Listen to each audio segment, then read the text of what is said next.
What's up, guys? It's Solar Youth, and today I'm here with Mari from South Africa. She has been recently starting raw Primal and trying to live the natural life, and I'm here to talk with her today. Mari, could you please introduce yourself to our audience?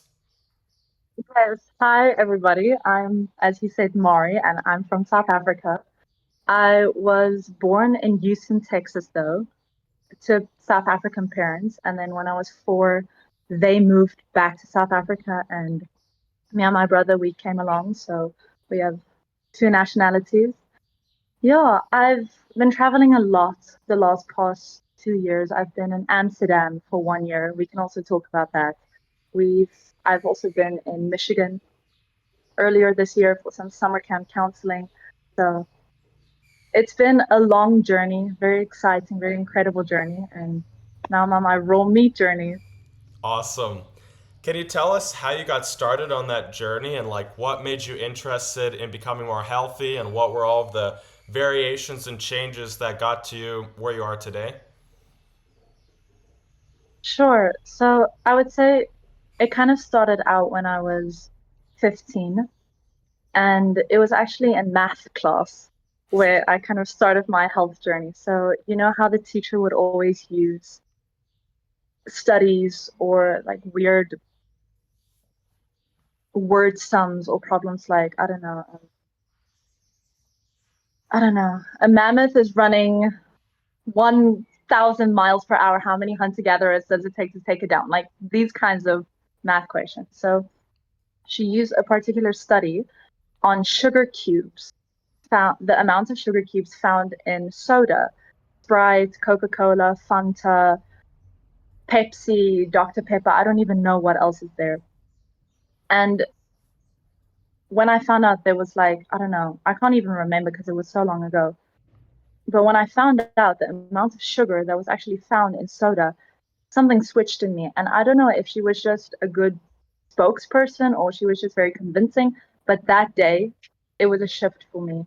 And I cut out soda completely, which, to be completely honest, I would say the number one thing to cut out of your diet if you're taking your health seriously would be caloric drinks, mainly sodas, energy drinks. Like it's so poisonous. So from there, I kind of developed more naturally and like I was supposed to. And then finally, after that, I found out about fasting and I thought it was a gift from God. I literally thought fasting was the Hail Mary, like everyone should fast. It's so cool. Humans are not meant to be full 24/7. The breakfast, lunch, and dinner thing is a complete scam created by American corporations to sell you sugary cereal that's gonna spike your insulin and make you hungry for the rest of the day, right? So I stopped eating breakfast and I was eating from 12 p.m. until 6 p.m., like a half day window. And I was fasting for quite a long time, which isn't necessarily something I would recommend for someone that's 16 to start. But then again, I'm fine and it didn't cause me any mental issues or anything. And then I plateaued and I gained a lot of weight. And I thought, okay, maybe something's not right. And I basically became faster adapted and whatever. Like that's fine. The thing about health is it's always expanding. Like health is never something that you know enough about to be like, okay, everything is perfect. I can stop learning now. Health is something that you're constantly expanding on. So when I was about 17, I would say, I found out about cooked carnivore and I was doing it very loosely. I was having avocados, and fruit, and all of these other stuff, but still having a primarily cooked animal based diet. High school ends, and I get on a plane and I go to Amsterdam all by myself. This was my gap year. I didn't know what to do with my life. And there I was alone in a random country with the craziest people, but it was interesting because I felt close to my ancestry as well, even though I wasn't even on that journey at that time. I just felt this connection to Amsterdam. So, long story short, I ended up living with vegetarians for 9 months. And I love the family. They had a 2 and a 4-year-old. Love them to death. Like I literally have only positive things to say about them. But my health has never been worse in those 9 months that I lived with the vegetarian German family. Good news that I was able to learn German, but I was bloated 24/7.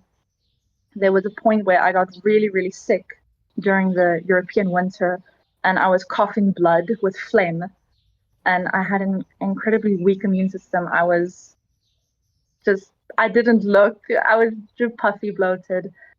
And I'll share a very embarrassing story. And every time I think about it, I think, Mari, what were you thinking?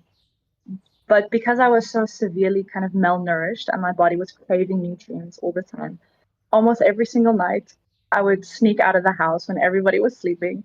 I would go to the nearest grocery store, stock up on all the sugary donuts, croissants, like chocolate cookies, and I would eat that on the train ride back home.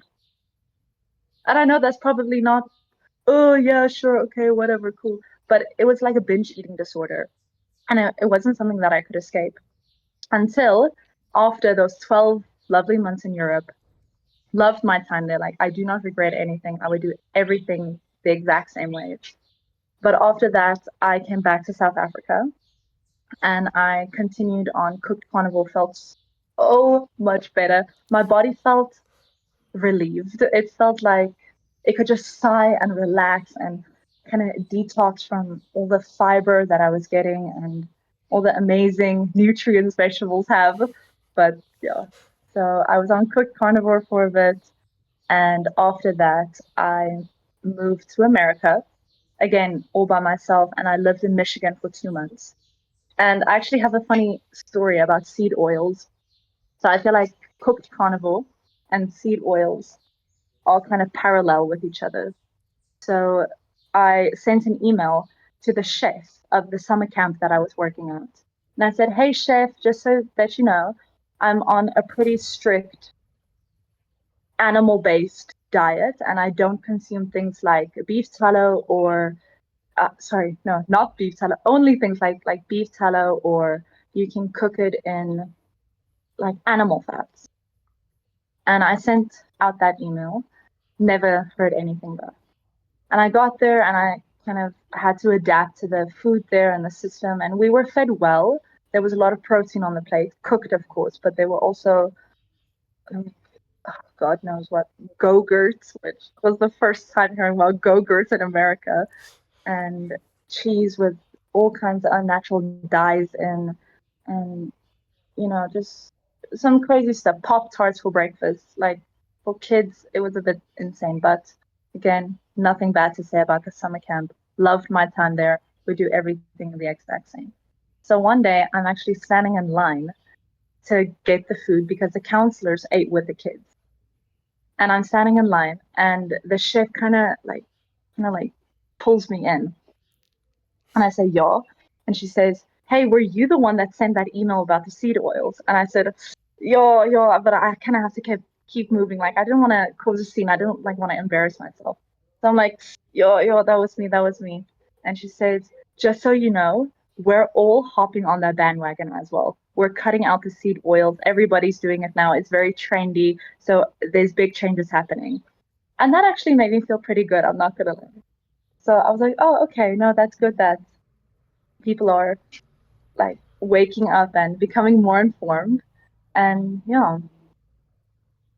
I came back to South Africa after that, and that's where I am now. That brings us to today, where I found out about raw, primal, and how cooking food essentially just destroys its natural, most divine form. The other day, my dad asked me, "Hey, do you want to braai?" Which is a South African equivalent to barbecuing. And he had these beautiful, absolutely gorgeous lamb chops, fatty, red. And he said, okay, put it on that black grill that has been like burnt with previous animal fat. And I couldn't bring myself to do it. It felt like sacrilege. I felt horrible. And I literally said, like, I really just want to eat this raw. And he was like, no, you're going to die. He was tweaking out. So yeah, cooking food essentially destroys its most pure natural form that it's in. That's the consensus that I have now. And yeah, that's still what I believe. That's quite the story. And to go back Mm, to your time in Amsterdam, I felt very, very similar before I started Raw Primal because I was vegan for 3 years and then I was like on a quote unquote normal diet for 2 years where I just eat like crap and eat protein bars and burritos and whatever. And I had the same problem. I could never stop eating. Like it was basically binge eating. mm, I was never satiate. I was never full. I always wanted to eat more and more quantity because I was never getting the quality of vitamins and minerals. And that's such a yeah, huge transformation when you go carnivore, but even more so raw primal is like you're just like content throughout the day. You don't your body isn't needing this extra food. You eat your food and then you stop whenever you want and then you go on in life and you can achieve the yeah, things you want to achieve and hit the goals you want to hit. And it's very unique because no one else really has this feeling because not only is everyone not having vitamins and minerals because everyone's eating like bread, chips, go-gurts, etc., but in addition, these things, especially in America, they have literal drugs in them like MSG, which cause you to want to eat more. Like there's a study done with mm, rats, and one group of rats was just fed normal feed, and one group of rats had their feed with MSG. And the group of rats with MSG, they ate 70% more food, and they got extremely obese just from this one mm, drug. And then you take the tens, the dozens of drugs in our food. In addition, we have no minerals and vitamins, and that's what causes people to do this. And what's sad is that if you like look at books on like binge eating disorder, like all these books will say like it's all psychological, like you have to somehow fix your mind or whatever. No, it's a biochemical problem, and vitamins and minerals through raw animal products is a solution. So I'm really glad you found this. yeah, yeah, me too. I kind of feel sad because it creates a lot of guilt. I feel like, oh, what's wrong with me? Why do I keep on, uh, going back to my binges, or why don't I have any willpower or self-discipline or whatever? It's biology. It's biology. It's not your mind. So, what were the biggest psychological changes that you felt after you switched to carnivore and then raw primal? How has that like changed your Mm, mind or mental health? mm. Good question. So when I was younger, about 12, I was severely depressed and I a lot of like horrible thoughts, self-harm kind of thing. And looking back at 12-year-old Mari, she wouldn't even recognize me today. And that's definitely something that had to come out with time. But that's also something that happened with diet as well. So when I switched to more genuine food that was alive from animals, I had a clear mind. Like the food noise was gone. So cooked carnivore, I felt good on it. I felt my body could finally take a breath and not survive all the time. Like I was quite satiated, quite satisfied with food. And the biggest difference for me switching over from cooked carnivore to raw primal is the food noise is completely gone. So as I've said, I've been on this for about a month, and I think a month is a good time to test something out to see whether it works or not. And for me, I literally cannot remember the last time I said, "Oh, you know what would be really good right now? Like artificially dyed Twizzlers, like rainbow colored energy drinks or something." I cannot remember the last time I had that thought. In fact, that actually kind of grosses me out. My dad brought this eclair from a bakery, and I just looked at it. I was like, "Oh God, like, God knows what's in that." Not that I look down on them for eating that, but for me personally, I cannot see myself like ever eating stuff like that again. So cravings are completely gone at this point. Now I've just been craving other animal foods like brain and blood. I haven't had brain or blood yet, so I'm trying to get my hands on that. I cannot wait. I've been actually having dreams about eating cow brain. That's how bad I want it. Your brain wants brain. Yeah, literally, literally. Well, I tell you, Um, like fresh blood, like fresh, like right after you slaughter the animal is so good. After I had that, when I helped Kevin's family slaughter the cow, really, like, generally one of the best feelings of my life. Like, I'm not exaggerating, I'm not just saying that. This isn't just some random thing mm, that Goda says. Like, it is real. Like, when you drink the blood from a fresh animal, like the nutrients go in your body. And I remember thinking, like, I went to bed that night and I woke up the next morning and I thought back to the previous day when I drank the blood and had the organs, and it felt so good. It felt as if I was in a dream because my biochemical state was mm, so different than my state the next day that it literally felt I was in like this positive magical dreamscape where like everything was lightness, there was pure confidence and health and like trust in the future and trust that everything would work out. And me and Kevin just went and yeah, we just ran around the fields. We just ran around the cattle fields and watched the sunset. And we were just like smiling and like sprinting and stopping when we wanted. And like, it was yeah. so incredible. And, you know, That's what's not magical. Sounds like a trip. what's crazy is that like no one will experience that. Like 99.999% of people in the world will never experience that ever in their entire lives. Not only do they Mm, not have the resources, but if they did have the resources, they wouldn't have the knowledge. And if they had the knowledge, they wouldn't have the guts to try it because they wouldn't see anyone doing it. And you really think about that, and especially when you're really in it, and you think like, wow, mm, like no one gets to experience this, and like through this fate of circumstances and luck and people helping you out, like I get to experience this amazing feeling, and it's real. yeah, yeah, wow. See, you're just making me want to crave, like, eat brain more and blood, you know. Yeah, brain literally tastes like marshmallows. It's like Mm. marshmallows with egg yolks. It's like marshmallowy egg yolks. It's really good. It's really nice. The next question I have for you is, what does the natural life mean to you? That's a beautiful question, actually. What does the natural life mean? For me, I was thinking about it the other day, one of my long walks in the neighborhood. So, like, what question should we all ask ourselves to live the healthiest that we possibly can? And the question that I thought about was, well, how did our ancestors? And I started thinking, okay, well, before you pick up that peanut butter jelly sandwich thing, did my ancestors eat this? Probably not. Did my ancestors work out in a blue lit gym 5 times a week? Probably not, you know. But then I also started thinking it all depends because did your ancestors wear clothes? You know, it depends on how far back you want to go. But I think if you kind of just use that core principle, you can ultimately live a more natural life like we're meant to. So I think if you look back into evolution, how people naturally live, like also if you look at the Khoisan or the Maasai tribe or the Inuit tribe, those are all natural people and they don't have heart disease, they don't have Alzheimer's, they're not suffering from any depression or anxiety. So I think that is what a natural life is. Yeah, very well said. And I think, you mentioned clothing.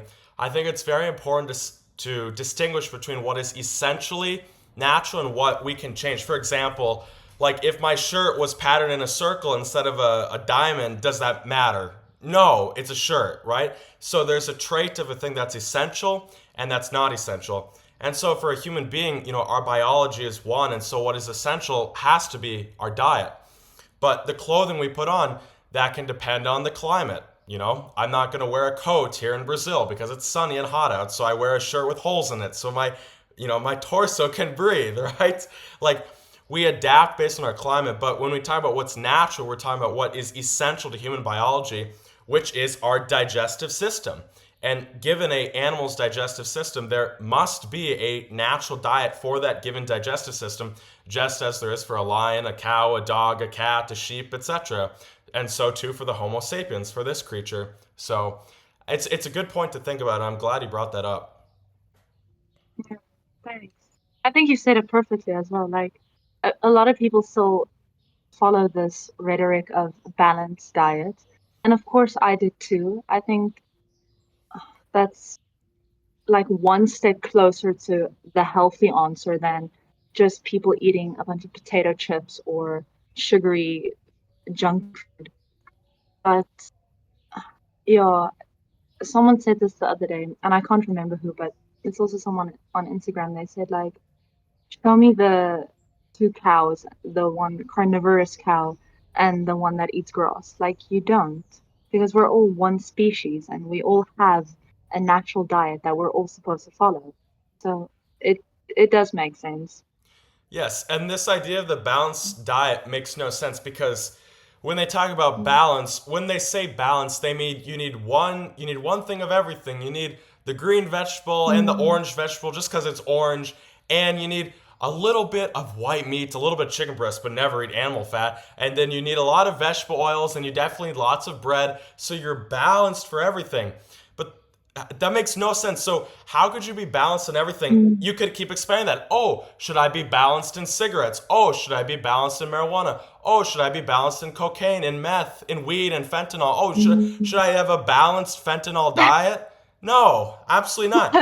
The Yeah. point the point is whether the food is healthy for you or not. And if it's healthy for you, you can Mm, eat as much as you want until your body naturally wants to stop. And if it's not healthy, then you should never eat it because it's terrible for you. mm, So there is no balance. yeah. That makes no sense. There's either healthy or not healthy, and you eat that which is healthy, and you don't eat that which is not healthy.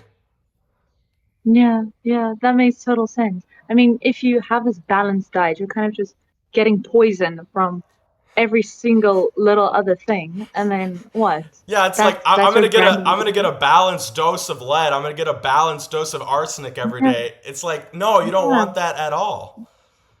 yeah. That's a good way to put it, actually. I'm gonna tell my mom that because she's always saying a balanced diet is the perfect one. But I think if I actually put it in that perspective, she might just understand it.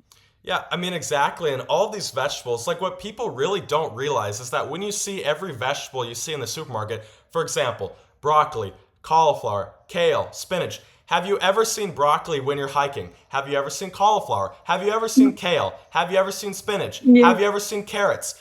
No, you've seen none of them ever in any hike you've ever done because all of these plants are created by man. They're all man made. None of them Yeah. are natural.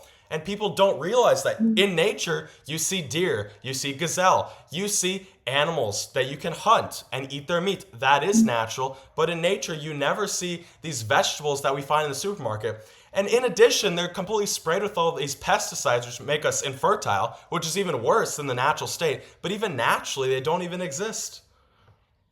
Yeah, yeah. That completely debunks the whole natural idea that people have. Yeah, good Exactly. point. And even fruits, fruits are natural, but fruits are very small and they're much less sweet than the fruits we buy in Mm, the supermarket. Like there's a tree outside of, my Brazilian place and there's tons of like raspberries there and they're very small and they're just lightly sweet. They're very light. They're nothing like a yeah, concentrated juice or like a concentrated soda. The sugar content is way less and you'd only find that where it's a hot climate. And so here again, we have this question of natural. For me and you, we're Northern European, ancestrally.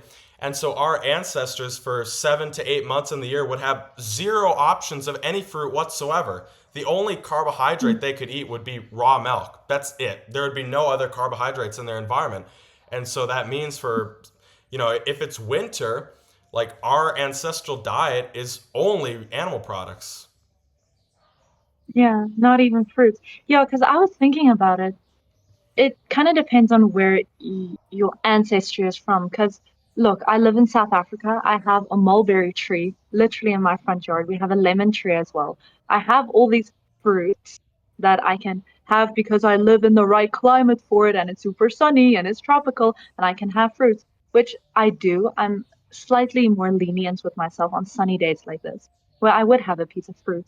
Literally, it's amazing to be able to pick fruit from a tree and eat it and still feel fine and nothing bad happens to your digestion or whatever. But I completely agree with you. If you would like the most natural, optimal diet for yourself, look at what your ancestors ate. As you say, if the only carbohydrate available to us was raw milk, then your best bet would be to consume raw milk as your carbohydrate source. Yeah. But And exactly, yeah, and someone maybe from East Asia who can't digest lactose much because they didn't have the gene for lactose tolerance. mm, I know there's lactase in raw milk, but even then it might be a little tough for those people. These people wouldn't mm, consume as much raw milk, but our ancestors 10,000 years ago tamed the horse on the Eurasian steppe, and they were the ones to even drink raw milk, and that's why we have the gene to mm, drink raw milk, is because our ancestors did that. And so someone like me, at the age of 19, I can drink a gallon of milk a day and grow 3 inches after 19. That's pretty cool. mm. Yeah. I'm also 5'8", right? And I started drinking raw milk only 2 weeks ago. And for some reason, I haven't measured myself, but I already feel taller. And I don't know if it's because I've just leaned out a lot more, but I already feel taller. And it's only been 2 weeks, but I will say raw milk has been the game changer for me. Before that, it was raw meat, raw bone marrow, which love raw bone marrow. But as soon as I got raw milk into my diet, cravings gone, lean 24/7, like just mental clarity, euphoria, no food noise. Like people, I look, I think this lifestyle is different only because we have a bad comparison, only because we have been raised on bread and grains and rice and cooked food and donuts and all this artificial food, which I don't even consider food, obviously. But for me, that's actually beautiful. It's so boring and simple and understimulating. It's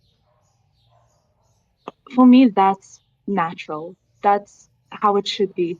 Food isn't supposed to be this fiasco and this party and your sugar spikes and you get this high and then you crash afterwards. Food is life. It's nourishing. It's boring, so to speak. No, maybe boring would be I, the I right think wrong I think word. the way to put it is when you overstimulate yourself with all these foods with spices and sugar and stuff, you're always craving more of that. And because you're craving Yeah. food, you actually can't think about what you want to do in life. You can't think about having fun. You can't think about creating Mm. something. You can't think about anything because your mind is stuck on the material. You're stuck in food. But when you have the material all set up, when you have the nutrients, the vitamins, and the minerals you need, then your mind is free to get away from the material and you can start creating. You can start doing what you really want. And so it gives you that freedom of mental space because you don't have cravings, because you just have your nutrition and then you go off in life and do what you want to do. Yeah, I think that's actually the right way to put it. It creates space in your life for the things that actually genuinely matter. To be honest, like this raw meat primal diet is kind of at the bottom, I feel like, us as humans. And then we're kind of these spiritual beings and we're actually meant to do so much more. And this is kind of just the beginning stage. This is the base. If you kind of get your diet and your biology right, you have so much freedom in your life to have a family, create something more meaningful, you know, be part of a community, just something bigger, just bigger than food, something more important than just, oh, what am I going to eat today? That's the last thing on my mind, to be honest, because I know if I open my fridge, there's always going to be nutrients and minerals that are actually going to feed me. I'm so happy that I don't even think about that anymore. Oh, the most exciting thing about my day is what am I going to eat today? No, that's not. It's what am I going to create today? Who am I going to say like gratitude towards? Like, what am I going to draw today or paint today or, you know, anything that you want to expand your life on. Absolutely. That's awesome. And it's if like imagine you're some person and you're in an Indian spice market and every food is like destroying your taste buds and so you can't even like taste Mm, everything. Everything is dull mm, except this extremely overstimulating, unnatural, in fact poisonous spice. And then everything in mm. life is dull because you're getting this artificial sweetening, artificial spice that makes everything else dull that is really natural. And to continue more about like this freedom that you get, um, I just think it's so important to re-emphasize how this diet just clears up your mind. And it's such a big difference because you could say, like, imagine, like, I think like the normal person would be like, oh my gosh, you just eat these raw animal products. You only eat steak tartare with raw egg yolks and ground beef and raw milk. Oh, your life must be so boring. You know, Yeah. this person is always talking about food. They're like, oh, I tried this taste and that taste and the other taste. Oh, I went to this crazy restaurant for $500 and paid for some random dish that no one cares about. Like, this is the exact same thing as the drug addict. You know, the drug addict, oh, I did LSD and I saw the magical worlds and I learned about everything. Oh, what did you learn? I can't explain that. Oh, I did fentanyl and it was so amazing. Oh, can you tell me how that changed you? Oh, right, it's just degenerating you. You're just going to die early. You're going to destroy your life. It's the exact same thing. I want to say that I had the nutrition to do things, to go out and have fun, to dance, to explore, to go to the beach, to hike on mountains, to do stuff in life. Like, that is what is actually interesting in people. When you tell your kids, when you talk to your future kids, are you going to say, oh yeah, I had that amazing flavor and then that amazing flavor and I did that drug and I had a crazy, do they think that's cool, or do they think actually having the energy to do stuff, create stuff, make art, make edits, make videos, put your soul in something, do they think that's cool? Everyone knows it's the latter. It's the second thing. Yeah, 100% sure. I feel like this diet has made me stop worshiping food, which is what so many people do in today's life. Yeah, it's kind of interesting Yeah. how the best nutrition takes your mind off of nutrition and raises it up to higher Yeah. things. Yeah. Yeah. Actually haven't even thought about it. Mm. Yeah, I feel that I don't think there's no way I could produce what I can at Soul U to make the edits I can at the time I can if I wasn't on this diet. There's just no way because there'd be so many Mm. days where I just couldn't do anything. I wouldn't have energy. I wouldn't have the drive, the internal motivation coming out from me from a good biochemical state to create something. But as it Mm. is now, it's just fun. It's easy. It's great. I love Mm. it. Yeah, yeah, yeah. It really clears up your mind for like more important things. Which is funny because at the end of the day, health is the most important thing, I guess. And when you kind of feed that part of yourself and you kind of get to check that box, okay, I'm feeding myself, I'm nourishing myself, you move on. You move on to other things. Yes, there's a saying that the person who's healthy has many goals and problems in life that he wants to solve, but the person who's unhealthy only has one problem, to become healthy again. Yes. Yes, that's so true. That's so true. Yeah. And honestly, now that I'm on this diet, I think a lot about the vegetarian family that I was living with in Amsterdam. And there was like a couple of instances where I would, for example, cook some meat on the side. We would all usually eat together as a family, and I would have some cooked meat on the side. And the 2-year-old would sometimes come sit on my lap and then eat some of that food. And you can kind of tell that, there's this biological instinct, this craving to just have meat. And it kind of makes me sad, but it's um it's something that I'm thinking like how could I have fixed it? Or I didn't want to infringe on anything, disrespect anyone, like obviously I kind of do believe in helping people, kind of like you are doing, getting the information out, telling people that if you want to improve your life, this is the way to go without kind of stepping on any toes. Yeah, And you I can't think, force anyone, and the more you try to force anyone, like the more they hate you. Like, this is a very common thing. The mm, the the best way by far to convince someone is to demonstrate you're extremely healthy and happy, and that is the argument itself. It's not a word argument, it's a demonstrative argument of your own life.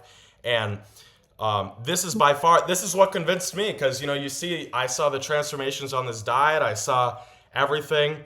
I saw how if you watch the old videos of Sverige when he was a vegan, he talks very, very slow. It's so different from today, and you can see as he eats more raw meat how his mind is literally getting faster, how his brain is mm, working better, and how he looks healthier and healthier and healthier as he goes on. I mean, you can literally, it's all documented.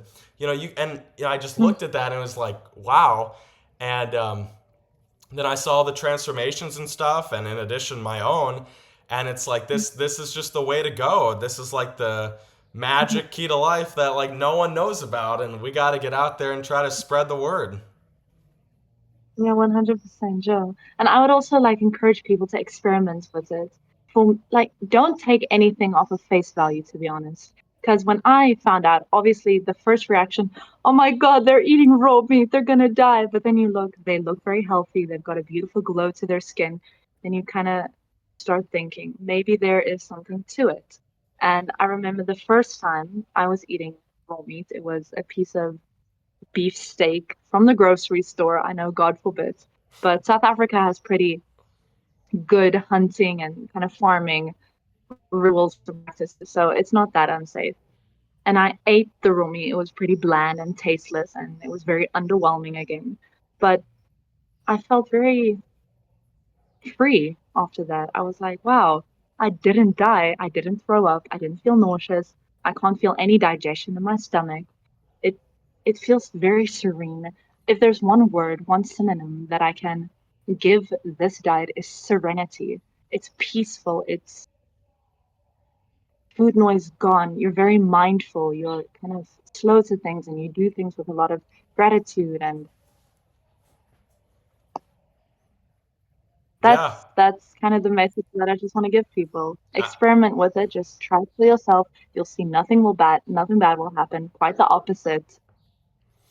and exactly, and like the reason why it feels dull is because everything in our own world is totally artificial, because all these companies have done, they've put billions of dollars in studies to know exactly what triggers our taste buds, and they have simulated that artificially with chemicals, drugs, and all these other ingredients to make us addicted to the foods.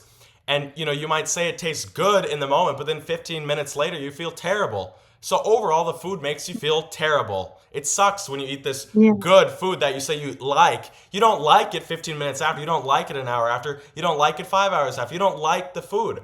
Whereas myself, yeah, I love eating the steak tartare. Number one, it's good, and then number two, immediately after, I yeah. feel even better. So I just feel good overall.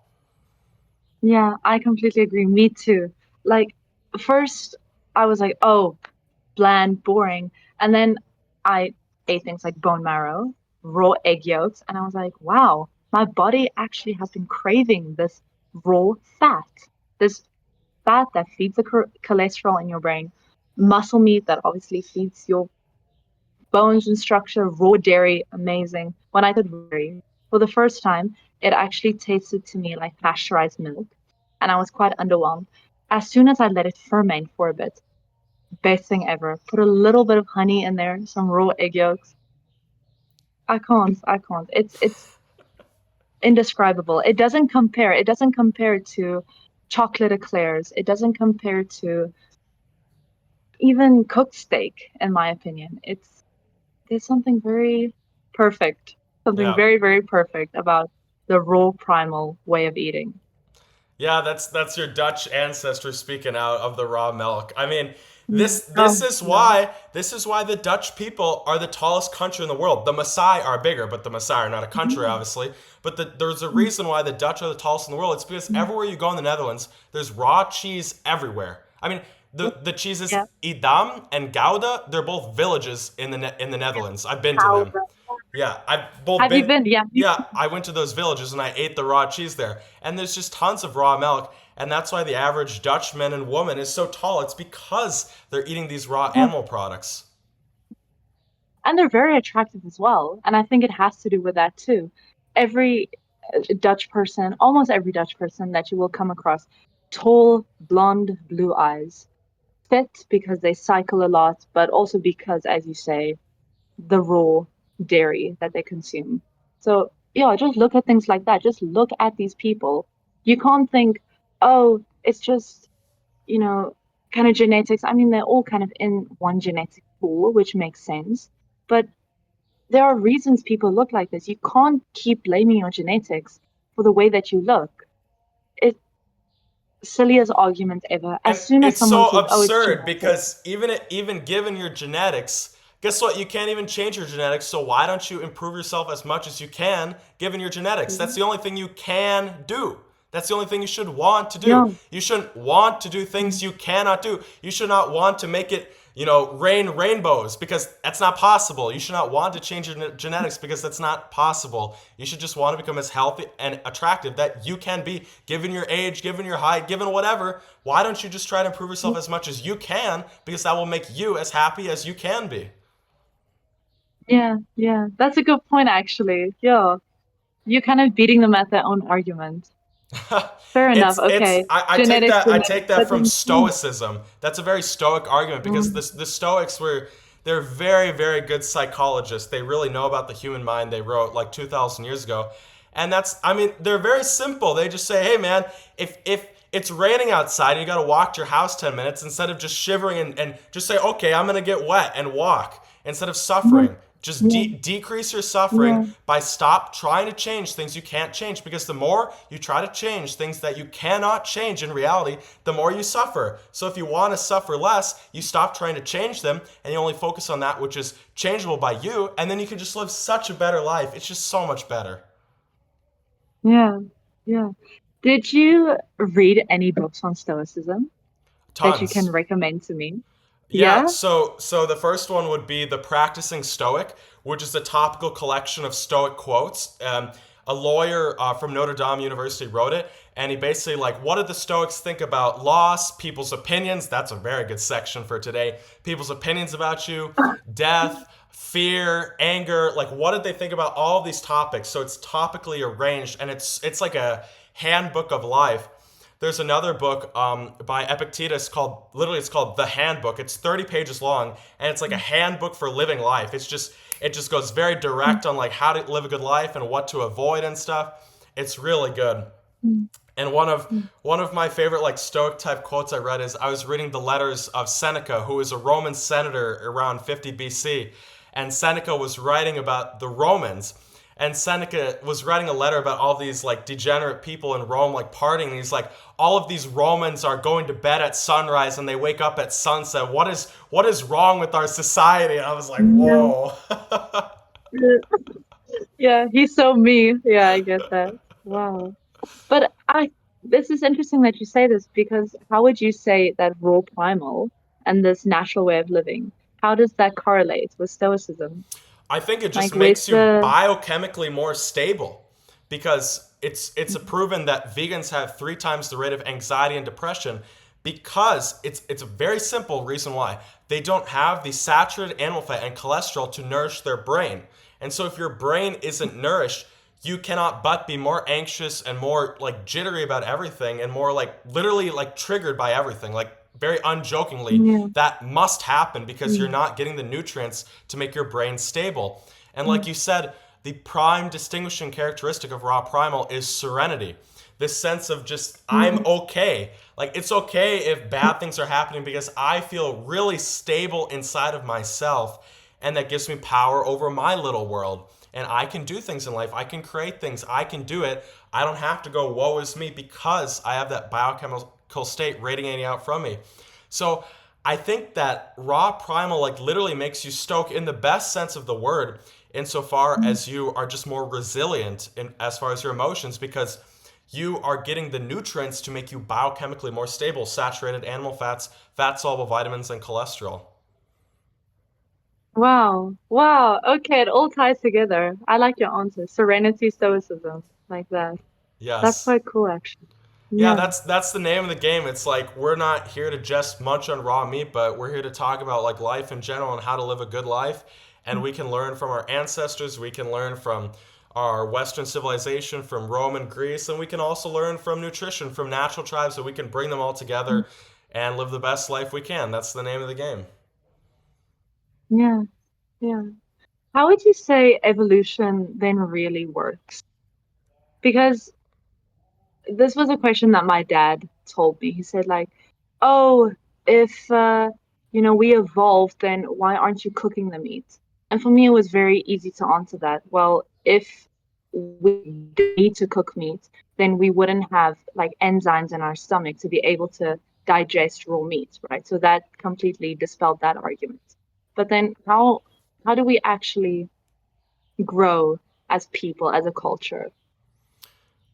Is it To answer the going back to historical time? argument, I think the best argument against that is our stomach pH. So our stomach pH is that of a vulture and of a hyena. Yeah, Okay, vultures yeah, and yeah. hyenas are scavengers. What is a scavenger? A scavenger eats raw, rotten, fermented meat. That's what a scavenger is, okay? And our stomach pH is the same as that of a hyena and of a vulture, so that's probably what we're doing. And our stomach, our digestive length in proportion to our bodies, if you take the ratio of how long is our stomach length in proportion to our bodies, that is the same of that as a cat and a dog, which are also carnivores in nature.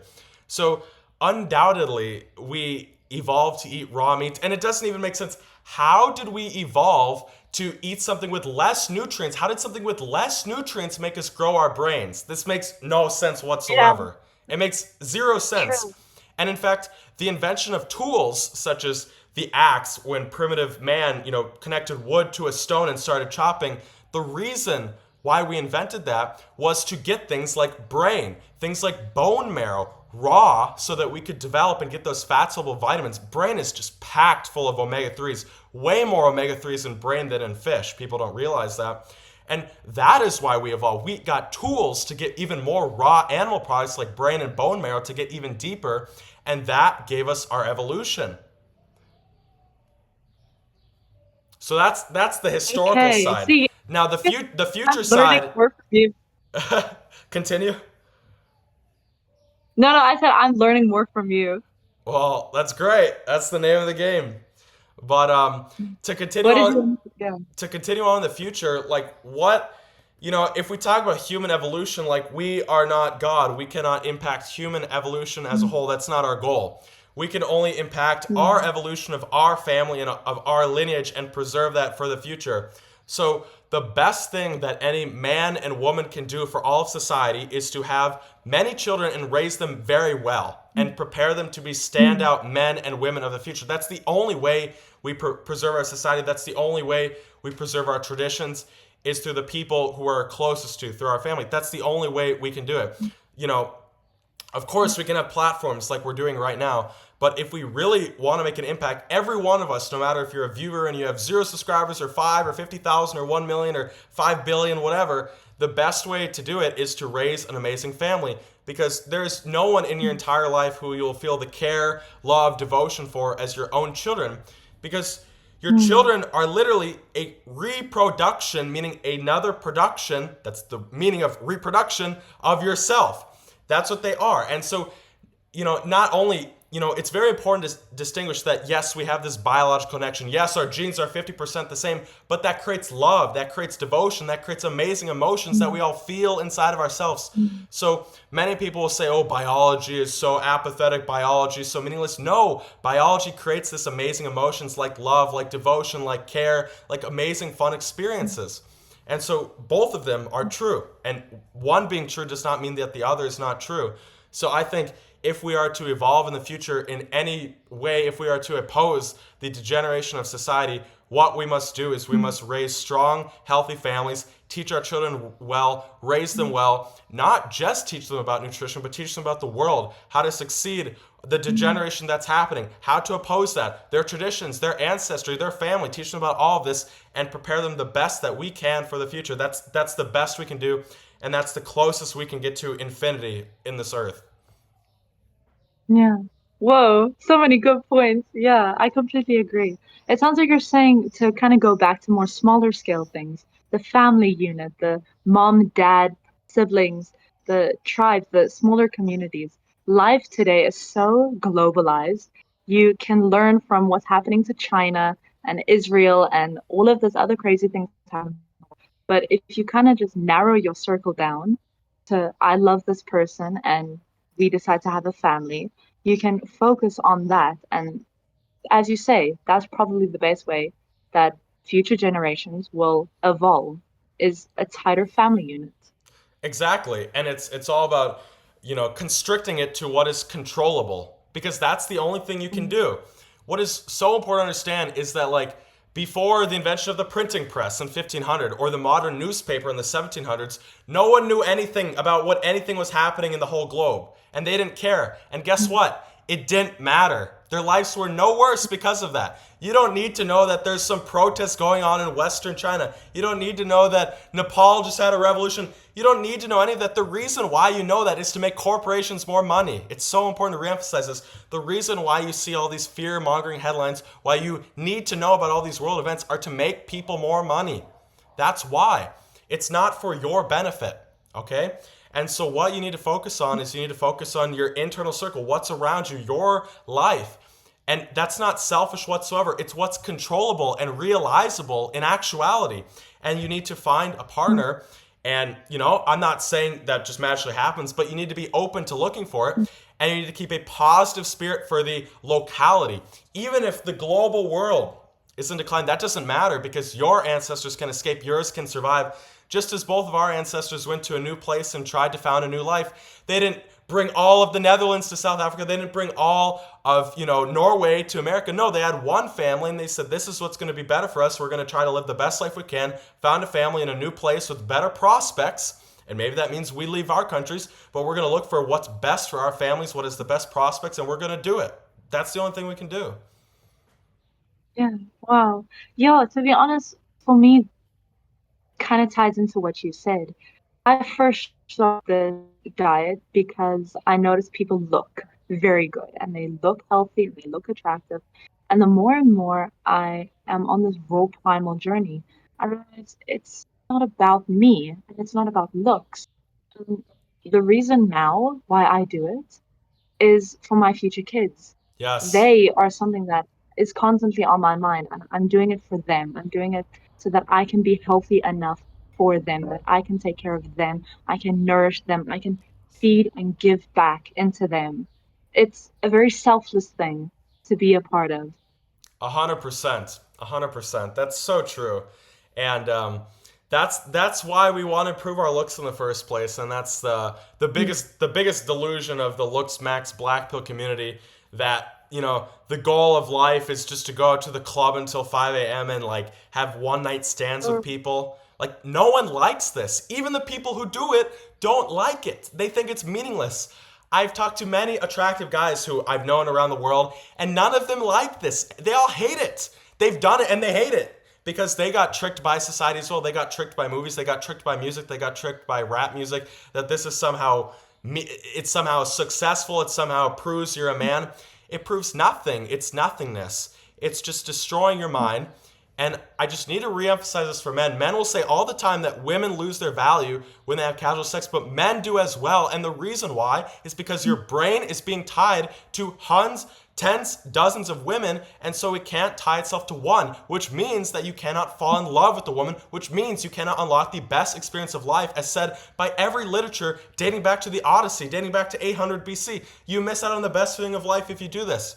So it's just so crucial to reemphasize that for both men and women, that casual sex in general is so unfulfilling. And, even if you look at all these celebrities, they might be attractive and yet they're in like 4 divorces. Like, this is not the ideal life to do, right? And they're doing much worse things than that. But, the ideal life is just to be simple, have one person you fall in love with, and create the natural result of family. It's so simple. Yeah, yeah, you're right. It really is that simple. And I think this whole interview, this whole topic, this whole idea of going back to what's natural is it's so incredibly simple. You don't have to overcomplicate it. I mean, animals, they kind of naturally wake up and they go seek the sun. Why are we told by podcasters and YouTubers and people on Instagram, first thing you should do when you wake up is go view the sunrise? It's modern technology has completely stripped us away from our natural instincts. And that's why I appreciate people like you because you kind of help guide us back to that. Of course, and the contrarian would say, "Oh, but these people are talking with technology." Yes, we're using technology to reverse what technology caused, because this problem wouldn't even exist without technology. But given technology, we have to use technology to reverse it. But, if it was 500 years ago, none of us would even have these problems. We would wake up with the sunrise. We wouldn't have our corporate job. 9 to 5s didn't even exist. Everyone had huge families. Everyone had children. Everyone played with them. There were 140 holidays in medieval Europe. Everyone would just go dance in the street when a saint had a holiday. Like, this was not a problem. And so our goal is to speak these words online to revive tradition because we're stuck in this technological world, and that's the only way to get to the goal is through the degeneracy of technology. That's the only way to reverse it, is to go through. Yeah, yeah, 100%. You're right.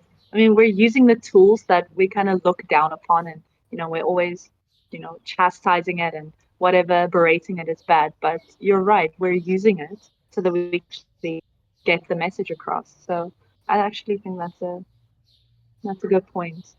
Yeah. Another question I had for you is, what does natural femininity or womanhood mean to Mm. you?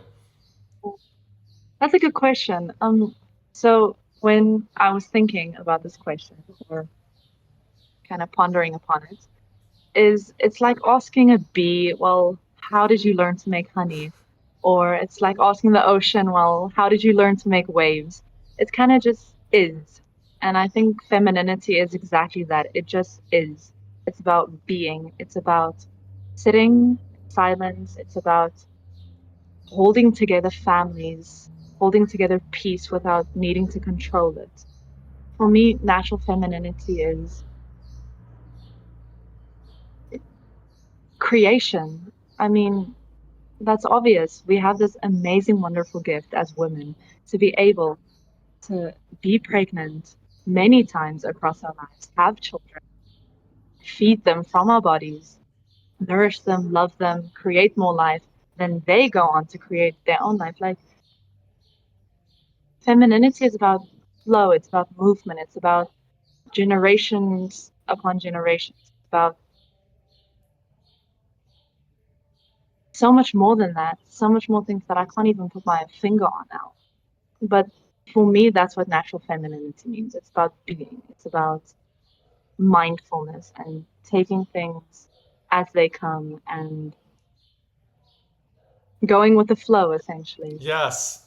Yes, it's very interesting. If you look at mythology, femininity is always portrayed as Mother Earth, as this Mm, being, and God is always portrayed as this like active spiritual principle that goes on mm, to earth, that goes on to Mother Earth and creates in Mother Earth. Like, even mythology yeah, is like a symbol of this. And so I think that like the prime principle of masculinity is this like will, this like force, this outwards creative force that goes in, that creates something out of mm, it. And the feminine is like the, like you said, like being, like this receptivity, going with the flow. And like yeah, also like, I think one of the most beautiful thing with women is like when they have children, like the absolute devotion they have. Like it's amazing. It's the most beautiful thing ever. It's been prized yes, in art artwork from the very beginning. If you look at paintings of the Virgin Mary and little Jesus in the Renaissance or the Baroque periods, like these are some of the most beautiful depictions of femininity out there. And this just caring for others, this outpouring of genuine love for others is just this special trait of woman that is just awesome. yeah. I completely agree. And for a long time now, I've felt this way where someone asked me, like, what's the most beautiful thing to you, Mari? And I said, a pregnant woman. When I see a pregnant female, I can just worship her. I love pregnancy. Well, I've never been pregnant, of course, and it's probably gonna be a while since then. But like, I want children more than anything, right? I think if you kind of are on this raw primal path, your instincts like that kick in, and you want to have kids for the greater good, teach these kids the natural way, raise them, as you said, for future generations. Just build upon life, right? And it makes me sad because I work at a kindergarten, right? I love my job. I don't like the fact that I have a job because it kind of takes me out of that feminine flow. I need to wake up at a certain time. I come home at a certain time. But I love the job that I have. And I always say this. I feel like I also have the perfect diet. Don't like using the word diet, but let's just use it because I have the energy and the strength to be able to pick kids, put them in there, like have fun with them. And a lot of the other teachers at work, they kind of don't do that with them. And I think they enjoy it a lot less than I do. But yeah, the point that I'm essentially trying to make is, uh, wait, what did I want to say now? I can't even remember. We were talking about femininity and motherhood and pregnancy. Yeah, femininity for me is about receiving. Um, Receiving, obviously, because even if you look at the egg receives the fertilization, the sperm to be able to fertilize. Like that's just one example of femininity and masculinity in nature. The other one is women work on 28-day cycles and men work on 24-hour cycles. Like the moon has its phases, period, ovulation, luteal phases. We're constantly changing, and there's not a single day for me that I am the same. And I feel like with men, it's probably a little bit different. You guys are more like the sun. You rise every day and you go set every day and you rise. Okay, I know that sounds very No, it's I not like like that, but it. I like it. It's very you interesting. know, It's a very good point. you know, like the sun is for me the masculine energy, and women for me are the lunar, the sun, the moon energy. Yeah, that's very interesting, and yeah, it's very cool how like at every level when you look at like masculine and femininity from the lowest material to the highest spiritual, like it's the same principles of like receptivity Yeah. and like going out like creativity, like this like going out of oneself, like from every level it's like the same thing. And I think that that gives us like not like a strict thing, but like a template for us to like base off or to think about, to live our own lives in a masculine or a feminine way. Yeah, yeah, 100%. Yeah, I think that's actually something very important to take into consideration if you are thinking of having children and you are kind of on this raw primal journey, is polarity between masculine and feminine, because it's all in nature. And the whole premise of this is to go back to being as natural as possible. And that means to look at femininity and masculinity in nature, because the driver of life is reproduction. That's why we are alive. That's why we want to survive, so that we can end up reproducing for the next generations. It's the same principle for all other species, all other animals on the planet, plants, whatever, is to be able to reproduce. Bacteria, viruses, they all want to reproduce. So if you study, if you look into this natural femininity, natural masculinity, you can probably learn a lot of interesting things about yourself and about the other Yes, complementary parts of your life, because they exactly. complement each other. They do. And that's what's crucial to reemphasize is that our society is hell bent at making us the same thing, at making us both androgynous, at feminizing men and masculinizing women so we're both androgynous, which means we don't like each other because the polarity is what attracts one another. The most masculine and the most feminine men are not only the most attractive people, but they're the most attracted to one another. Whereas if they're both androgynous, there's no attraction and there's no attractiveness of them because they're not polar.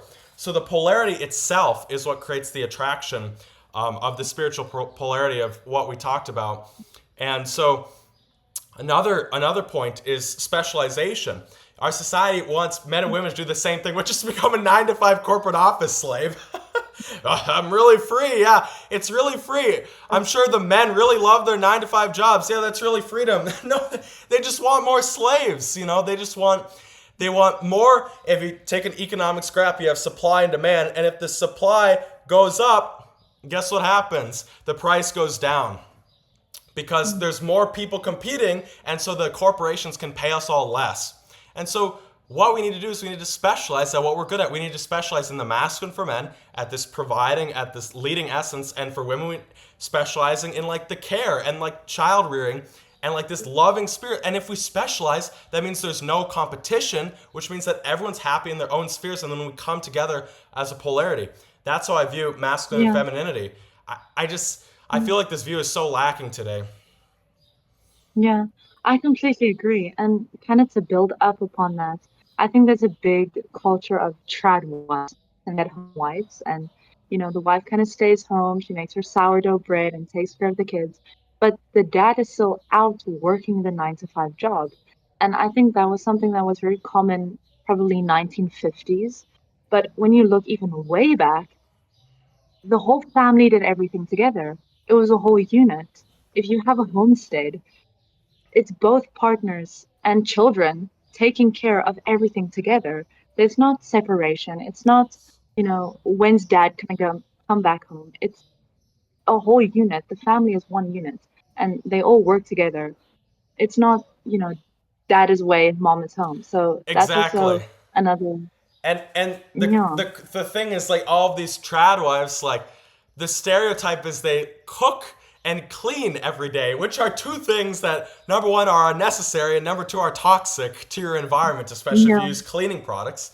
And so what I really want to reemphasize to any woman watching is like being a natural woman does not mean sitting in your house and like cleaning the dishes with your dish soap to make them poison and cooking stuff and wasting all of your time cleaning these pots and pans. Your natural life looks like not cleaning whatsoever and just being outside and playing with your husband, playing with your children, exploring nature, playing in the river, swimming in the lake, having fun, climbing trees with your children. That's what this is about. That's what living a natural life, having this freedom is about. And like you said, if you were a man in nature, you would go off with your friends and you'd hunt for a day, and then you'd be back with your family for like 5, 6 days. And then you'd go off hunt again. You'd go off on an expedition and come back. But it wasn't like during yeah. all of daylight hours from 9 to 5, you're all gone and you leave, before the sun rises and you come back before the sun, after the sun sets, and it's like this is a total way to disconnect yourself from your family, especially if you're like one of these people who are like investment bankers working 80, 90 hours a week. Sure, you have a lot of money, but you're wasting your total youth. You're never going to be connected with your kids. You're never going to even know them. And you're going to totally regret that. I think people have to kind of what's the word in English?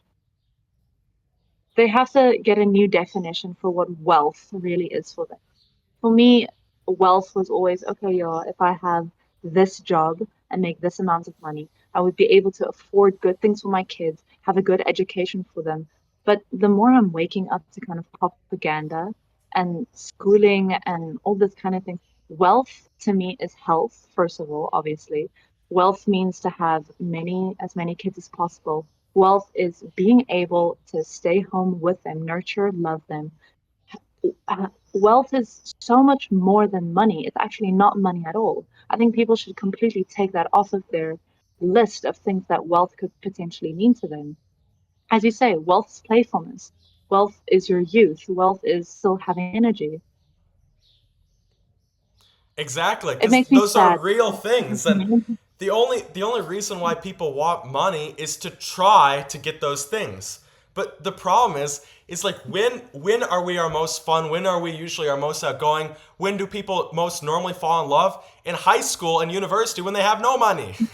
like Yeah, like definitely. like Yeah. people don't, and our most fun is when we're children and we don't even know what money is. And then we're just happy, like I was at my university and I would like go climb a tree and I'd go like play catch with my friend who sat in another tree. And like no one, I bet no one did that in like a decade before like I had done that. Like no one does these things at all. And like everyone's walking with their glasses and their school books to their class. I'm sitting there in the grass and like throwing a speaker around and dancing shirtless with my friend, grounded with my feet in this big pile of grass. I was on that piece of grass like every single day for like 5 months straight. And I don't think anyone else ever stepped even a foot on it except to like cross to their class. Because people are just so, they're just so in all these artificial goals. Oh, I must go to my class because I must learn useless information from my professor that barely even speaks English. Oh yeah. Like no, like it's just like absurd. We just need to reframe our goals to be more natural and always prioritize fun and happiness instead of these things like grades, school, money, and stuff. And the only reason why we want them is to try to get happiness, but it's right in front of our face. It's nature, it's outside, it's sun, it's friends, it's playing, it's dancing, it's right in front of our face. We can access it now, so let's do it. Yeah. 100%. I couldn't have said it better. We're given everything that we need already. You don't need to go look outside of anything that we already have. Nature is perfect the way that it is. It's ideal, it's optimal. You have the sunlight, you have animals, you have grass that you can put your feet on, you have oceans and rivers that you can go swim in. I'm my happiest. People are happiest on holidays because you're getting sunlight and you're swimming in the ocean. That's true bliss. That's true peace. So why are you working every single day for just 2 weeks of happiness or even less? A lot of people I know don't even go on holidays for just little bits of happiness. Like, I don't think it's people's fault. I don't blame people.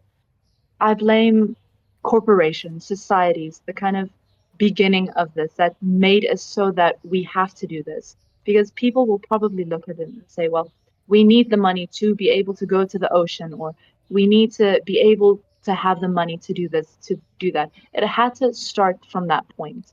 So I think if you kind of just switch your whole lifestyle around, to not prioritize really money, or you can find other creative ways to make that money and earn Yes. income that you can actually be able to get the real things that will make you happy and give you peace.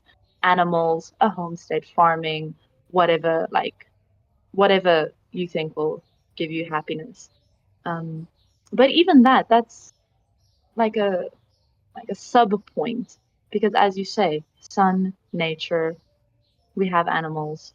This is Yeah, where true how happiness much does is. that cost to step outside and get sunlight? How much does it cost to No, take your shoes off? listen, How much does it cost to, climb hike up a little mountain and get a beautiful view? How much does that cost? Nothing. Zero. And it's just yeah, what is just so crucial to emphasize is money is a tool. Undoubtedly it's a tool, but so many people what they do is they have this childhood there in the countryside. And then what do? They move to the biggest city ever in the middle of the city in the city center to make more money. And they always tell yeah, themselves, oh, in 20 years I'll move back. And then normally, number one, they don't because their life changes. And number two, what happens is their standards raise. They get a nicer couch, they get the fancy bed, they get a huge TV, they get another toy.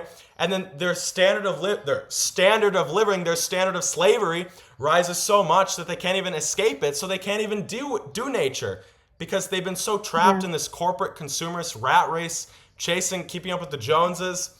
And this is just yeah, the temptation you cannot fall into. I want to reemphasize that money is a tool, but what everyone is being deluded by is that you need to prioritize money over everything. Fun is why you want money. Money is to live life. Life is not to make money, right? And we just need to hammer that in our heads, you know?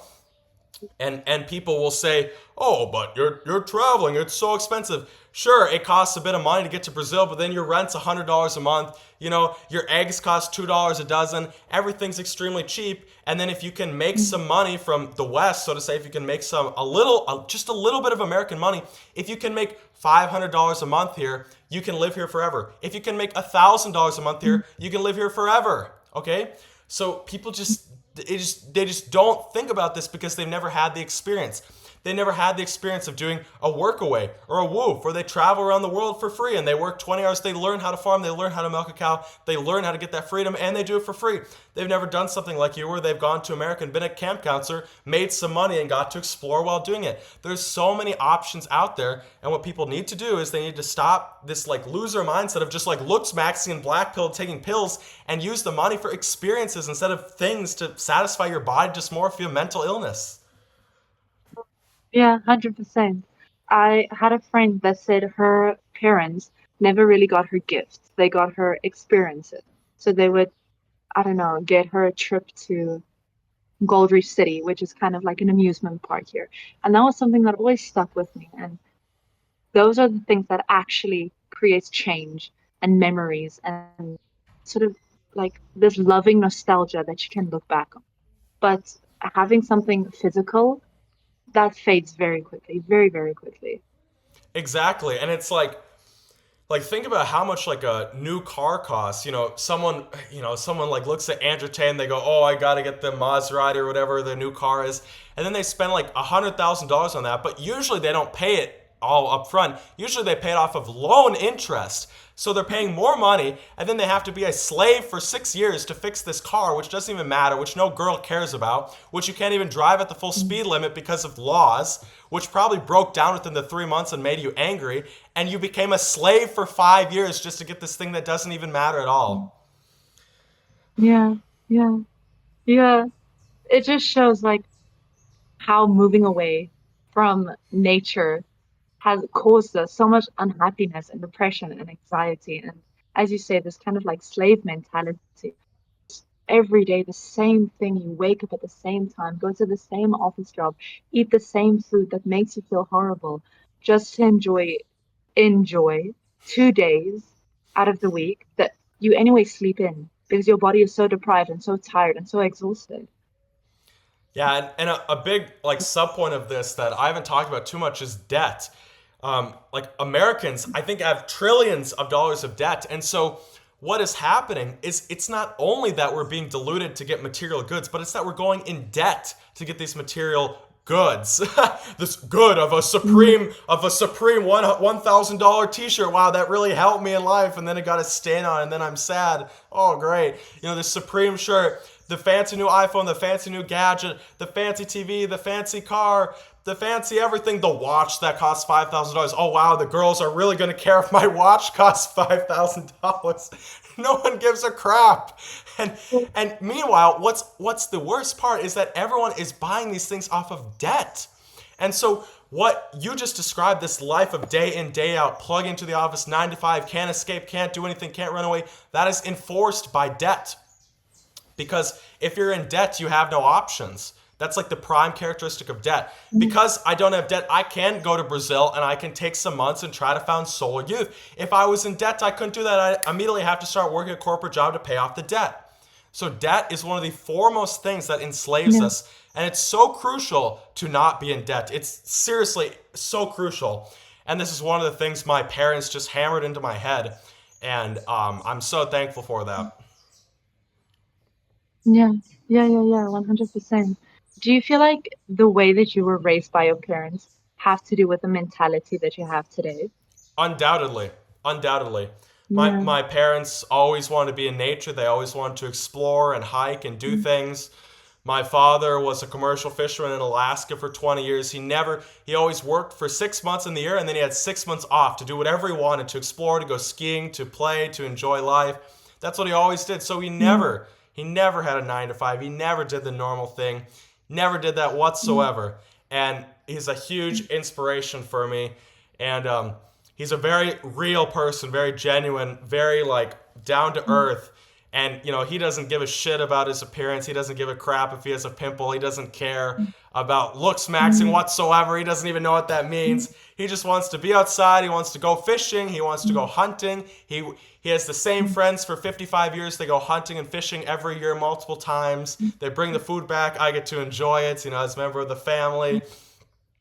This is the life. This is real Yeah, life. He doesn't exercise, he doesn't run, he hates running, he doesn't want to go to the gym. He just wants to chill in nature, enjoy the birds, yeah. enjoy the trees, see the animals, hunt some, get food, and like live life. And this is totally an inspiration for me. Yeah. He's probably also one of the most happiest, fulfilled people you know then because of those reasons, right? Yeah, Yeah. and he's It serene makes and he's sense. very healthy for his age because he's like actually kept active. And by active, I don't mean he goes in a treadmill and runs like a slave, but he's Mm, active insofar as he's outside. If a tree needs to get cut down, he cuts down the tree. If there needs to mm, be weeds pulled, he pulls the weeds, or like he just does stuff outside. If he wants to go hunting, he has to walk in the forest and plan something out. Maybe he wants to build a deer stand to go hunting, so he builds the deer stand. Like you're doing mm, activity for an actual goal. You're not doing it just to run mm, and waste energy. You're doing it for a goal, to hunt, to get animals, to get fish, to build the mm, deer stand, to chop the tree down, to build mm, your house. Like everyone does activity, but you only do it for a purpose. The treadmill was invented mm, the treadmill mm. was invented in a British prison in the 1800s to generate energy for the prison. That was the invention of the treadmill. Now we run on it willingly. We actually pay money to run on these things. Yeah. And for what? For what goal? To look better? Yeah, I completely get what you're trying to say. Like, exercise. keeping active shouldn't be about your body or the way that you look. It's like you say, it's supposed to add to another goal, another, thing that you can add to your life. All right, Mari. The next question I have for you is, what does fun maxing mean to you? Fun maxing, yeah. Fun maxing. Good question. Fun maxing to me has everything to do with kids. I'm not gonna lie. So I love kids. I've always liked kids. I've kind of been taking care of kids since I was 12. I used to volunteer at churches during the South African school holidays. I would go play with the kids, whatever. We would do arts and crafts, all sorts of activities. There's something very genuine, very authentic about being around kids. Same with the dogs as well. I don't know if you're familiar with Jordan Peterson's work, but I love reading. So I love reading all sorts of psychology books. I used to, not as much anymore, because I've moved away from psychology more into biology and nature. But he has this saying in one of his book that he says like, don't trust people that don't like dogs because they probably won't like children. And it's so true. The more and more I spend time with kids, the more and more I realize they are like dogs, they're like puppies. So I think people who don't like dogs or don't like children are kind of evil inherently, but I'll never say that to them in their faces. And yeah, so I've always really liked kids. So for me, fun maxing has to do with youthfulness. It has to do with kids, playing with them, just chilling. Another thing as well is I also feel like the way my parents raised me was quite chill. They kind of let me do my thing in a very safe way as well. And that's also the way that I am with kids now. I'm not very hands-on. I kind of let them do. If they're on the monkey bars, let them fall and get hurt. That's how they learn. They're kids. That's what happens. Uh, I notice a lot of people are very when it comes to kids. They kind of like to interrupt them. They like to interrupt their learning. When if you just leave them and let them explore, they will learn so much more than if you were to interrupt them and say, "Hey, do this instead," or "Hey, how about this?" or "Do that." Leave them, leave them, leave them, leave them. That is how people learn. That's how kids learn. That's a great point, and that's really cool that you've been interacting with children since like 12 and like getting that experience and also just like enjoying it. That's a great thing, and that'll prepare you for your future. So Yeah, 100%. I feel like it's destiny. Then again, I don't think anything can really prepare you for motherhood. Doesn't matter how many years of childcare experience I have under my belt. Motherhood is something so new, something very like, yeah, I don't really think there's anything that can prepare you for that. yeah. But then again, I think we are already prepared because it's a natural instinct. So it does come naturally to you. And if you're kind of on this journey, you'll probably be a wonderful mother because you're already feeding yourself, nourishing yourself, feeding into yourself. So you'll have the abundance to do that for your kids. Yeah, I think that's well said. I think it's in every woman to be a mother, just as it's in every man to be a father, because every single man and woman before us, since the beginning of life itself, was a father and a mother. Wow, like Mm. without fail, Yeah, not not wow. not 99.999%, but 100% of them were, which is why we of course exist today. And so we're just playing that part. We're putting our stone in the huge cathedral of life, our little spot to play in nature. Um, but yeah, it's within all of us to do that. But like you said, there's no comparable experience, and so Mm, the response to that, from my perspective, shouldn't be fear whatsoever, but it should be, in mm, fact, a trusting in our intuition, a trusting in what we want, which is children, yeah, and to just go for it, and to just not be scared, and to just go for it and figure mm, out, just like all of our ancestors, because our ancestors from 1500 did not read a textbook in biology. They didn't even really know mm, about any of these things. They just followed their instinct, and it worked out. It worked out great, right? And so we really yeah, need to learn about that, because we have all of these influences in our society that trigger our mind to think about all these other considerations, but we need to go back to our hearts, go back to our intuition, follow it, just like every single one of our ancestors did, and that will make us the most fulfilled we can be. Yeah, yeah, the best parents as well. Like Yes. I was thinking about it, with kids, right? And people are always waiting for the perfect moment to have kids. If I have X amount of money, if I have this job, if I have this partner, if I have this car, if I have this mentality, if I just have enough, then I will be ready for kids. In my opinion, and I think it's very true, when you're fertile, you are ready for kids. If you are safe within yourself, you are ready for kids. There's nothing to wait for. There will always be something new that you there will always be something else that you will kind of think, oh, yeah, no, if I just need this. And then you kind of just postpone. And a lot of people these days are having kids at really, really old ages. And I think in Japan, there's actually a population decline because people just aren't having kids. So I think actually people who have kids younger tend to be young with their kids, have fun with their kids, and this just kind of keeps everything, how can I say, Natural. fresh. Yeah, natural. Exactly, exactly, natural.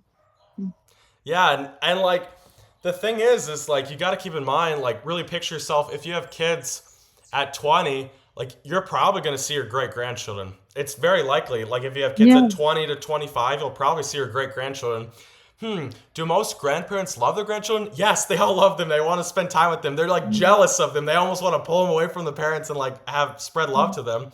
And you'll get to experience that. And the younger you have kids, the more you'll get to experience that with the more grandchildren. And you'll have that more, and you'll have more regeneration from your children's children. As you know, one Mhm. person has a 0 year old and then a 2 year old. Oh, 5 years later, I get another new child. And then, oh, great grandchildren. Oh, we get to do it again. We get to have more friends, spread the love, spread my generation, spread this knowledge. Like it just keeps expanding. And the younger you have children, when you're ready and you're fertile, the more you get to experience that love and joy in life. Yeah, 100%. Yeah, exactly. I feel like people should just do it despite of. Do it despite of, I don't know, financial, because at the end of the day, I think when you become a parent, you kick in, like you lock in, and That's you're like, true. wow, I have a child. I have to actually start getting my shit together. I have to actually start. So if you do end up in a situation like that, I actually think it's quite optimal in a way. You're kind of forced to survive yourself for your kid. So I don't, I know people talk bad about like teenage pregnancy, and I do get it because I think society has put on a bad damper, and I don't think a lot of teen moms are supported like they should these days because everything is quite unnatural. But I actually think that is more of a natural thing to do. And I'm not saying like every 16-year-old should be getting pregnant right now, but as you say, I feel like the younger you have kids, the better, the quicker your generation will expand, the quicker you'll see new life, which is, for me, again, the most beautiful thing ever to have new life. Everybody's always excited. Oh, a new baby, she's pregnant. It's There's something very like fresh about it. Exactly, and you Mm. know, from my high school, there was a guy who was a very star member of the American football team. Tall, well developed guy, and he had a girlfriend, and they got pregnant. I think they were both like 17, and they had a kid when they were both 18. And everyone was like, "Oh my gosh, what the heck? This is so evil, teen pregnancy." And now they have two kids, and they're happy, and like they're like Mm. support. I know this guy. They're supported by their parents, and like it will work out. Like it will work out. You just have to Mm. trust in fate, in God, whatever you want to call it. Mm. Trust in your intuition that God or nature has put inside of you, and just live it out. And Mm. it'll turn. I mean, imagine if this guy said no. Oh, then he goes to college, and then he just uses protection, has all these one night stands, never falls in love. It's all ruined. Now he's 32. Now he's looking in the city. Like this is not a good future. Like if you have a girl or a guy who you genuinely love, and you'll know moderately quick. Like it doesn't take 5 years to figure this stuff out. You know, if you really feel that, go. And if you're a man, lead and take it that way. Take it to a family. Yeah, yeah, 100%. Yeah. I can't even add any more to that. Yeah, I just think it's so crucial to reemphasize this point because it's just every single facet of our society says like the complete opposite. And it's just all about Mm, how children just cry all day. Well, duh, because they're being fed all these mm, poisons and other stuff times 20 mm, times 50 times 100. mm, Would you cry if you were given mm, all that stuff? Yeah, I would cry. Of course I would, because it's mm, destroying me. mm. Like, but if the Yeah. child is happy and Mm, healthy, if you actually look at primal parents, you can see my interviews with Wes especially, you'll find that these children, they're so peaceful. They are literally serene. Like you said, they're just a serene child. mm, They're focused. They have a focused look on their eyes. They're not dazed.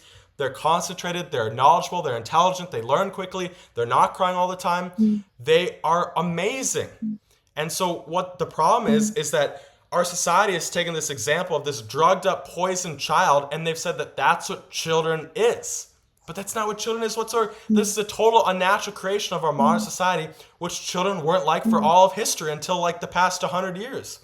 So I think this point is Yeah. really important to emphasize too. Mm. True. That's so true. That's so true. And especially at the kindergarten that I work at, it's incredibly unnatural for there to be like 10 kids of the exact same age from different families to be put into this classroom and like away from sunlight. Obviously, we have a routine that we do with the kids where we take them outside and I always take their shoes off. Obviously, we all take their shoes off so they can actually play and go crazy like kids are supposed to do. But the kids are sad, like they're always calling for their parents because it's unnatural. It's an unnatural state to be in. And I feel sorry for these kids. And I just want to say, like, mom and dad will come back home for you guys. But it's sad for me that we leave our kids with these strangers and they're always wanting them. They're always, Mama, Mama, when's mommy coming back? Like, uh, Wow. it That's it breaks that's my heart. uh It breaks that's a my heart. really important point. Mm, Yeah. yeah. Kindergarten is I wouldn't wish to send my kids to kindergarten. Let's just put it like that. Yeah, I would love to homeschool my children. I think Mm. I could teach them pretty well about the world and nutrition and stuff. And Oh, like yeah. homeschooling your child doesn't mean you stick them in your house 24/7. It means you're out exploring. They can join sports. They can Mm, have fun with other kids. They can explore with the kids in the neighborhood. They're out. They're social. In fact, they're not in school, so they have the time to be more social with other kids. exactly. Exactly. Exactly. Exactly. There's something very yeah, unnatural just about the schooling system. All of these teenagers grouped together, like, Yeah, the modern school mm, system was created in 1860s Germany to create factory workers on an assembly line. mm, That's where the modern school mm, system was invented, and America took it from there, and then the whole world took it. That's where mm, Kindergarten, this is a German word, Kindergarten is a mm, German word. This is where mm, all these words came from. It's from essentially to make factory workers. Okay, I understand your industrialist society, but that's not what makes a happy human being. mm, Especially if you have a noble spirit, if you have this loving spirit where you can teach people, you are knowledgeable, you care about health, you have these things, mm, like you can be a great teacher yourself, you know? mm, mm. Yeah, yeah. I completely agree. I mean, it's all within us from the get-go, from birth. Ugh, And it's like this propaganda. when I have like a son and I'm teaching him how to hunt, I don't want him to look up to his like male teachers as a role model. I want him to look up to me because I've taught him things. I think that's like so crucial because we take this time where we're supposed to be learning from our fathers and our mothers, and instead we go to strangers and we learn from them. And I think that really destroys who we look up to. And like that's why so many people feel Mm, disconnected with their parents. It's because they literally have been disconnected from their parents by school. mm. Yeah, yeah, true, 100%. Like, I feel like I learned a lot from my parents, right? But I feel like I didn't learn enough from them. If I grew up in the countryside and I was homeschooled, whatever, like they would be my absolute role models. Like I would look up to them 24/7, live the life that they wanted to. And I really love what you said about your grandfather, because I also really look up to my grandparents as well. My granddad on my father's side had a farm, and he was a dairy farmer. And sometimes when kids would go visit them, walk around the cattle, whatever, be in contact with nature, animals, farming, which ends up creating the healthiest and happiest kids, by the way. If you actually go look at studies, kids who grow up on farms end up to be the most peaceful kind of people ever. And I am so happy and I'm so grateful to actually have been able to live in South Africa where I did have access to this because I've spoken to some people and they say kind of they were stuck in their room all day playing video games, or they really did not have any appreciation for nature whatsoever in their early childhood, which is heartbreaking. And just furthermore makes me grateful that I was actually able to have that. And even though, we did have a TV, I'm happy that I at least had that little connection to nature when I was a child. Absolutely. I feel very similar. I'm really thankful that I was raised in a rural area with nature all around me. I mean, it kind of like saves Mm. your life in a way because you get that goal, that dream, that spirit for your entire life, and it carries through, and you know Yeah. what it's like because the nostalgia for that natural life is a driver to make you recreate it in your own future. But if you never had that Mm. nostalgia, there would never be any structure, no template to create a similar Mm. thing for your future and for especially the future of your children. True, true. And that's not saying that people who haven't had experiences like this cannot be saved. I mean, of course you can, because we're all Homo sapiens, we're all humans. We all have this little biological driver inside of us that's saying this is the way to life. So even if you did have this upbringing, you can still be saved. There's nothing necessarily that's so permanently broken about you that you can't return back to nature. It's never too late. And that's the point that I think I want to make with this whole interview. Like, don't wait until you're broken, or don't wait until you're so down bad and you need to lock in and get your health together. Like, you can start at any point and you can pick up at any point. Absolutely. I think that's a great way to end it. I know it's sunset there, so Mm. I think that's a great point to wrap up. Is there any other questions you have for me, Mari, or you want to wrap it up? Ooh, I actually think I do have a lot of questions for you. Not really big ones that I can think about now, but I actually do want to ask you, like, what's your ultimate goal? If you could sum it up into one word or one concept or one idea or one sentence, what's your ultimate goal with what you're doing now? I would say the preservation of my lineage and the teaching about my history. Yeah, And by that, I just mean to have a family and to teach them about who they are and the greatness of their ancestors before them, and to encourage them to give that forth into the future. yeah. Wow. It's a beautiful way to circle it off. Yeah, Mm, that's what I'd mm. say. And you? What would you say? It's pretty similar. My goal is to have as many kids as I possibly can and just live a very slow, peaceful, fulfilling life. That's my dream. That's my goal. Long life, lots of fun maxing. Awesome. Well, I think we'll end it there. That's a great cap. So, thank you so much, Mari, for doing this interview with me. I hope we're both successful at fun maxing in our lives and encouraging others to start fun maxing and living a true natural, happy, and fulfilling life. And I'm sure people can just like see in our interactions and faces that, there is a radiance that comes from being healthy and being in a great biochemical state. And it's a great spot to be in. So, yeah. Thank you, Solar. Like, I am so happy that I ended up doing this call with you. I feel like it fed my soul a lot, and you definitely taught me a lot of things. I'm gonna read up on more stoicism as well now.